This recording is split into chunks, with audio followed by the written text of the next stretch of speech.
ఢిల్లీ ఎర్రకోట పేలుడు ఘటనను మరవక ముందే జమ్మూ కాశ్మీర్లో మరొక బాంబ్ బ్లాస్ట్ జరిగింది. నౌకాం పోలీస్ స్టేషన్లో ఆవరణలో శుక్రవారం రాత్రి పేలుడు సంభవించింది. ఘటనలో ఇప్పటి వరకు 7గురు చనిపోయారు. తీవ్రంగా గాయపడ్డ 30 మందిని హాస్పిటల్ కు తరలించి ట్రీట్మెంట్ అందిస్తున్నారు. మరణించిన వారిలో ఎక్కువగా పోలీసులు, ఫోరెన్సిక్ బృందం ఉన్నారని సమాచారం.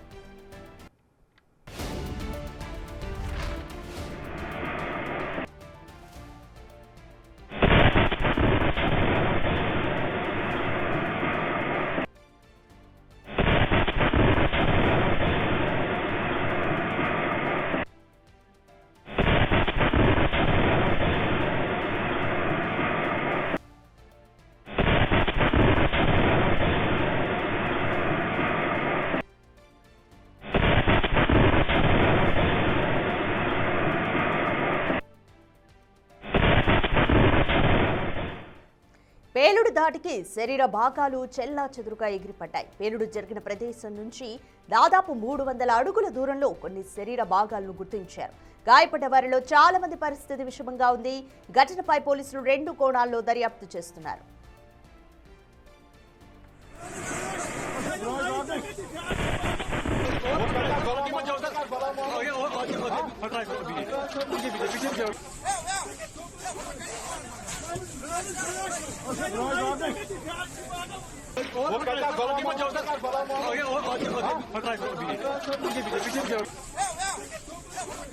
ఇది ఉగ్రదాడి కాదని, ప్రమాదవశాత్తు జరిగిన పేలుడని అధికారులు మొదట ప్రాథమికంగా నివేదికనిచ్చారు. ఫరీదాబాద్ లో స్వాధీనం చేసుకున్న పేలుడు పదార్థాలను, నమూనాలను పరీక్షిస్తుండగా ఈ పేలుడు జరిగినట్లుగా అనుమానిస్తున్నారు. ఫోరెన్సిక్ ల్యాబ్ లో ఉన్న 360 కిలోల రసాయనాలు పేలినట్లుగా తెలుస్తోంది.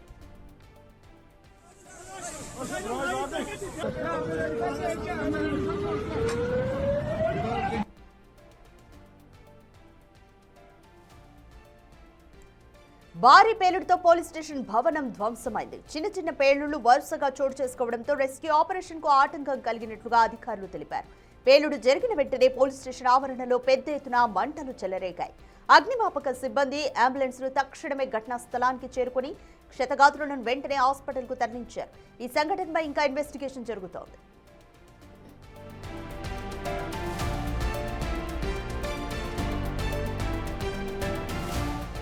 ఉగ్రదాడి జరిగే అవకాశం ఉందని కూడా తెలుస్తోంది. ఈ కోణంలోనూ పోలీసులు దర్యాప్తు చేస్తున్నారు. ఐఈడీ కారణంగా పేలుడు జరిగినట్లుగా అయితే తెలుస్తుంది. ఈ బ్లాస్ట్ కు Jaishe Mohammed shadow group PAFF ఇప్పటికే బాధ్యత తీసుకుంది.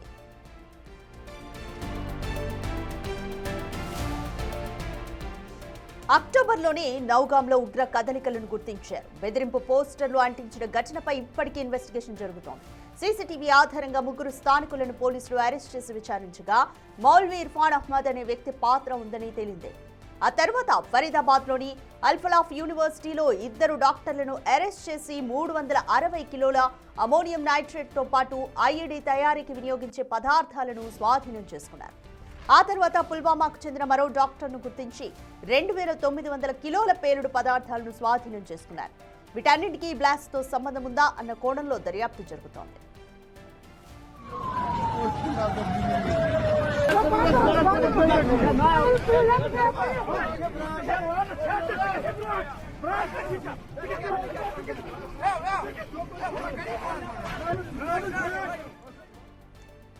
మోర్ డీటెయిల్స్ మా ప్రతినిధి శివ అందిస్తారు. శివ, ఢిల్లీలో జరిగిన పేలుడు మరొక ముందే ఇప్పుడు జమ్మూ కాశ్మీర్ నౌగాంలో కూడా పేలుడు సంభవించింది. ఇది ప్రమాదవశాత్తు జరిగిందా లేకపోతే ఉగ్ర కోణం ఉందా? Complete details.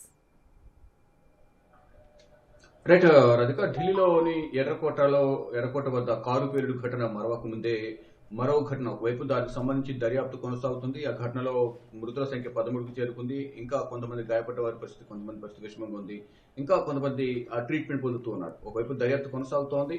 ఇప్పుడు ఆ ఘటన మరొక ముందే మరో ఘటన జమ్మూ కాశ్మీర్ లో చోటు చేసుకుంది. పోలీస్ స్టేషన్ లో ఇటీవల ఫరీదాబాద్ లో స్వాధీనం చేసుకున్న ఈ అమోనియం నైట్రేట్ అలాగే పేలుడు పదార్థాలను పరిశీలిస్తుండగా ఇన్స్పెక్షన్ జరుగుతున్న సమయంలో ఈ పేలుడు జరిగింది అనేది కూడా అధికారులు, ఇటు పోలీసు బృందం చెప్తూ ఉన్నారు. అయితే ఇప్పటివరకు దాదాపు ఈ ఘటనలో 7గురు చనిపోయారు, 30 మందికి గాయాలయ్యాయి. గాయపడిన వారి పరిస్థితి కూడా చాలా మంది పరిస్థితి విషమంగా ఉంది. వారందరినీ కూడా సమీపంలోని ఆసుపత్రికి తరలించినట్లుగా కూడా పోలీసులు, తోటి పోలీసులు అయితే అక్కడున్న వారు చెప్తూ ఉన్నారు. అయితే ఈ కేవలం ఇది అక్కడ పరిశీలిస్తున్న సమయంలోనే బ్లాస్ట్ జరిగింది తప్ప వేరే ఎవరు బ్లాస్ట్ చేయలేదు అనేది ప్రధానంగా వారైతే చెప్తూ ఉన్నారు. కానీ దీనికి ఈ పేలుడుకు బాధ్యత వహిస్తూ జైషే మహమ్మద్ సంబంధించిన షాడో టీం పిఐఎఫ్ఎఫ్ బాధ్యత అయితే తీసుకుంది. అంటే రెండు కోణాల్లో ఇక్కడ దర్యాప్తు కొనసాగుతుంది. అంటే పరిశీలిస్తుండగా బ్లాస్ట్ జరిగిందా, ఆ సమయంలో ఎవరైనా బ్లాస్ట్ చేశారా అనే కోణంలో కూడా ఇప్పుడు దర్యాప్తు సంస్థలు దర్యాప్తు కొనసాగిస్తూ ఉన్నాయి. అంటే ఇక్కడ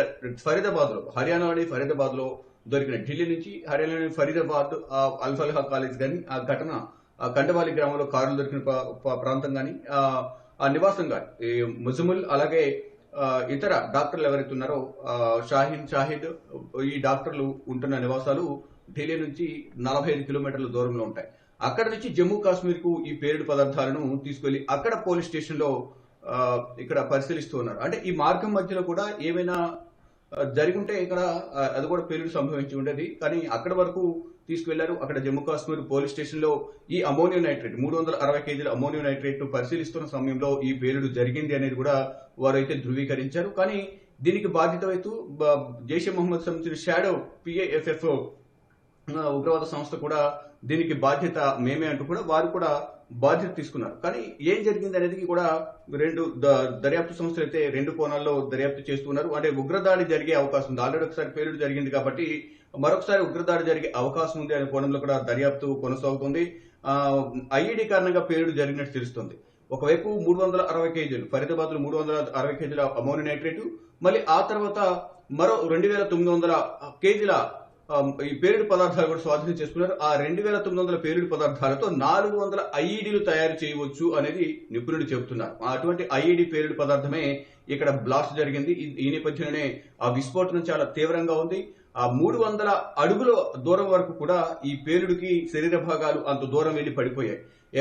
ఇటీవల కూడా చూసుకుంటే కనుక ఈ రెడ్ ఫోర్ట్ వద్ద కారు పేలుడు ఘటనకు సంబంధించి కూడా అక్కడ శరీర భాగాలు కూడా పక్కనే, అంటే చాందీ చౌక్ పక్కనే లజపత్ రాయ్ మార్కెట్ ఉంటుంది. ఆ లజపత్ రాయ్ మార్కెట్ స్టాపుల పైన ఒక చెయ్యి భాగం, శరీర భాగం ఒకటి పడిపోయి ఉంది. అంటే 200 మీటర్ల దూరం వరకు కూడా అది వెళ్లి అక్కడ పడింది. అలాగే ఇక్కడ కూడా ఈ బ్లాస్ట్ తీవ్రతను బట్టి 300 అడుగుల దూరం వరకు కూడా ఈ శరీర విడిభాగాలు పడిపోయాయి, చెల్లాచెదరుగా ఉన్నాయి. కొన్ని మృతదేహాలైతే కనీసం ట్రీట్మెంట్ కూడా, అంటే తర్వాత కొంతమంది గాయపడ్డారు తీవ్రంగా. ఆ గాయపడిన సమయంలో వారికి ట్రీట్మెంట్ కూడా ఇవ్వడానికి అవకాశం లేకుండా కొన్ని మృతదేహాలను పోస్ట్ మార్టం కూడా పనికి రాకుండా ఉన్నాయనేది కూడా ప్రత్యక్ష సాక్షులు చెప్తున్నారు. ఇక అక్టోబర్ లోనే నౌగాంలో, జమ్మూ కాశ్మీర్ లో నౌగాంలో ఉగ్ర కదలికలను గుర్తించారు. అంటే జైషే మహమ్మద్ సంబంధించిన పోస్టర్లను అతికించిన నేపథ్యంలోనే ఈ ఉగ్రదాడి అనేది వెలుగులోకి వచ్చింది. ఢిల్లీ పేలుడు కేసు, దాని తర్వాత ఒకరి తర్వాత ఒకరిని అరెస్ట్ చేశారు. అరెస్ట్ చేసిన తర్వాత ఆ భయంతోనే ఉమర్ నబీ అహ్మద్ ఆత్మహత్య దాడికి పాల్పడ్డాడు అనేది కూడా ప్రధానంగా అంచనా వేస్తూ ఉన్నారు. అంటే సీసీటీవీ ఆధారంగా ముగ్గురిని అదుపులోకి తీసుకున్నారు. గతంలో జరిగిన పోస్టర్లకు సంబంధించి మౌల్వీ ఇర్ఫాన్ మెయిన్ సూత్రధారి, ఢిల్లీ పేలుడుకు సంబంధించి మౌల్వీ ఇర్ఫాన్ అతనిచ్చిన సమాచారం మేరకు ఆదిల్ను అరెస్ట్ చేశారు. తర్వాత ముజముల్ని అరెస్ట్ చేశారు. ఆ తర్వాత పలువురిని కీలకంగా దీంట్లో వ్యవహరించడానికి జమ్మూ కాశ్మీర్ సంబంధించిన అందరినీ కూడా అదుపులోకి తీసుకున్నారు. అయితే ఇప్పుడు డాక్టర్లు అరెస్ట్ చేసిన తర్వాత 360 కిలోల అమోనియం నైట్రేట్ తో పాటు ఐఈడీ తయారీకి సంబంధించిన ముడిసరికి ఏదైతుందో పేలుడు పదార్థాలు అవన్నీ కూడా స్వాధీనం చేసుకున్నారు. అయితే ఇప్పుడు ప్రజెంట్ అయితే పోలీసులు చెప్తుంది ఇక్కడ ఫరీదాబాద్ లో స్వాధీనం చేసుకున్న ఈ అమోనియం నైట్రేట్, ఈ 2900 కేజీల పేలుడు పదార్థాలు ఏవైతే ఉన్నాయో ఐఈడీ తయారీకి సంబంధించి అవి పరిశీలిస్తున్న సమయంలో ఈ పేలుడు సంభవించింది అనేది ప్రాథమికంగా వారు నిర్ధారిస్తూ ఉన్నారు. కానీ వారు నిర్ధారిస్తున్నప్పటికీ కూడా దీనికి బ్లాస్ట్ కి మేమే బాధ్యత వహిస్తున్నామంటూ కూడా జైషే మహమ్మద్ సంబంధించిన షాడో పిఐఎఫ్ఎఫ్ అనేది బాధ్యత తీసుకుంది. అంటే జైషే మహమ్మద్ షాడో టీం ఎందుకు బాధ్యత తీసుకుంది అనే కోణంలో కూడా ఇప్పుడు దర్యాప్తు చేస్తున్నారు. అంటే ఈ ముసుగులో మరో బ్లాస్ట్ ఏమైనా జరిగే అవకాశం ఉందా, బ్లాస్ట్ చేసేందుకు ప్రయత్నిస్తున్నారా అనే వివిధ కోణాల్లో కూడా దర్యాప్తు సంస్థలు దర్యాప్తు చేస్తున్నాయి. ఎన్ఐఏకు ఈ దర్యాప్తును అప్పగించారు ఢిల్లీ పేలుడు ఘటనకు సంబంధించి.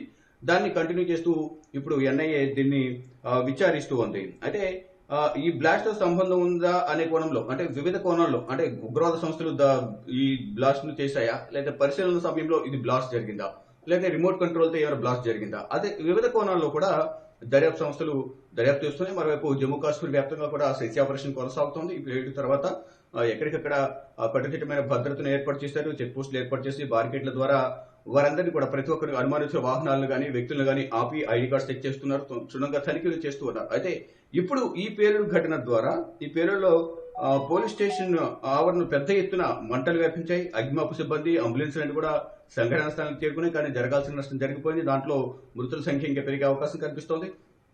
7 చనిపోయారు, 30 మందికి గాయాలయ్యాయి. గాయాలైన వారిలో కూడా చాలా మంది పరిస్థితి విషమంగా ఉంది అనేది ప్రధానంగా తెలుస్తోంది.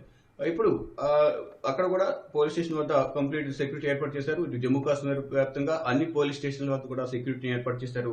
ఇటు సందర్శన ప్రాంతాలు కానీ ఇతర ప్రాంతాల వద్ద కూడా కంప్లీట్ గా సెక్యూరిటీని ఏర్పాటు చేశారు. అటు నేను రాత్రి 11:20 సమయంలో ఈ బ్లాస్ట్ జరిగిన నేపథ్యంలో ఈ రోజు కంప్లీట్ గా పరిసర ప్రాంతాల్లో మొత్తం 144 సెక్షన్ విధించారు. ఉగ్ర కదలికలపై నిఘా ఉంచిన జమ్మూ కాశ్మీర్ పోలీసులు కానీ, సిఆర్పీఎఫ్, అలాగే ఇండియన్ ఆర్మీ ఎక్కడికక్కడ సెర్చ్ ఆపరేషన్ నిర్వహిస్తున్నారు. సంయుక్తంగా సెర్చ్ ఆపరేషన్ నిర్వహిస్తున్న నేపథ్యంలో ప్రెసిడెంట్ అయితే అటు జమ్మూ కాశ్మీర్ వ్యాప్తంగా కానీ ఈ పేలుడు జరిగిన పోలీస్ స్టేషన్ పరిసర ప్రాంతాల్లో నవగం పోలీస్ స్టేషన్ ఆవరణలు కూడా ఈ ఘటనకు సంబంధించి ప్రధానంగా దర్యాప్తు కొనసాగిస్తూ ఉన్నారు. శివ, అంటే పేలుడు ఏ విధంగా సంభవించింది? చిన్న చిన్న పేలుళ్లు వరుసగా సంభవించాయా, లేకపోతే ఒకేసారి పేలుడు జరిగిందా? అక్కడ చూసిన ప్రత్యక్ష సాక్షులు ఏం చెప్తున్నారు? అంటే ఏ విధంగా ఉంటుంది? అంటే ఉగ్ర కోణం కూడా ఏ విధంగా ఉన్నట్లు పోలీసులు అనుమానం వ్యక్తం చేస్తున్నారు. అంటే మొదట ఇది ఫరీదాబాద్ నుంచి తీసుకువెళ్లిన పేలుడు పదార్థాలను వాళ్ళు ఇన్స్పెక్షన్ చేస్తున్న సమయంలో పేలుడు జరిగింది. అంటే మొదట భారీగా విస్ఫోటనం జరిగింది. దాని తర్వాత పేలుడు పదార్థాలు చిన్నగా ఉన్న ఈ అమోనియం నైట్రేట్ గానీ, మరోవైపు ఐడి తయారు చేసి వినియోగించే 2900 కేజీలకు సంబంధించిన పేలుడు పదార్థాలు గానీ ఇవన్నీ కూడా చిన్నగా విస్ఫోటనం జరిగింది. తర్వాత ఒకదాని తర్వాత ఒకటి. కానీ భారీగా ముందుగా జరిగిన విస్ఫోటనం వల్ల బాగా ప్రాణ నష్టం గానీ, ఎంతో మంది గాయపడ్డారు. పోలీస్ స్టేషన్ పూర్తిగా ధ్వంసమైంది అనేది కూడా చెప్తున్నారు. అంటే రాత్రి సమయంలో కావడంతో ఆ సమయంలో మాక్సిమం అందరూ కూడా ఆ పబ్లిక్ అంతా కూడా నిద్రపోతారు. అక్కడ ఉన్న సీసీ ఫుటేజ్ ఆధారంగా ఆ సమయంలో బ్లాస్ట్ జరిగే సమయంలో ఎవరైనా అటుగు నుంచి ఎవరైనా అనుమానిత వ్యక్తులు వెళ్లారా ఏంటి, ఆ సమయంలో ఎవరెవరు అటు తిరిగారు, ఏమేమి వాహనాలు వెళ్లాయి, వివిధ కోణాల్లో దర్యాప్తు అయితే కొనసాగిస్తున్నారు. అంటే ప్రత్యక్ష సాక్షులు అనేది ప్రజెంట్ అక్కడ పోలీసులు తప్ప అక్కడ ఉండే ఎవరైనా చిన్న చిన్న దుకాణాల వాళ్ళు ఆ టైంలో కూడా షాపులు కూడా ఎవరు ఓపెన్ ఉండవు. ఎందుకంటే ఇక్కడ ఉగ్రదాడి జరిగింది కాబట్టి ఢిల్లీలో అక్కడ కూడా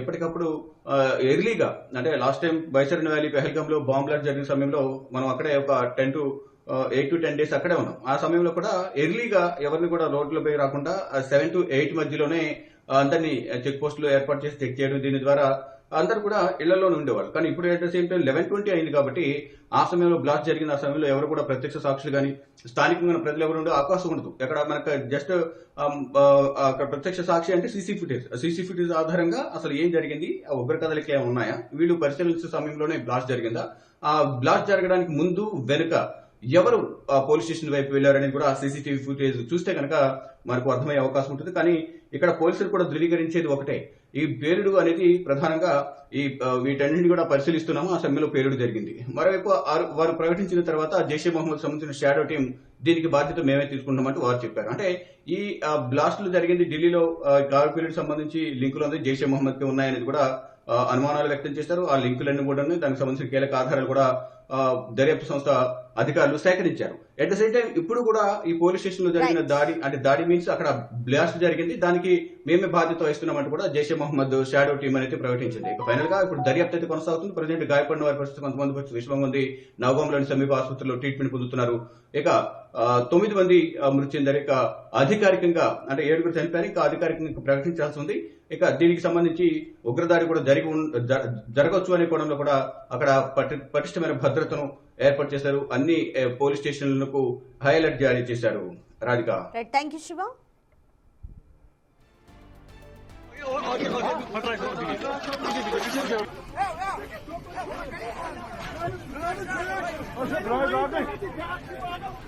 वो कहता है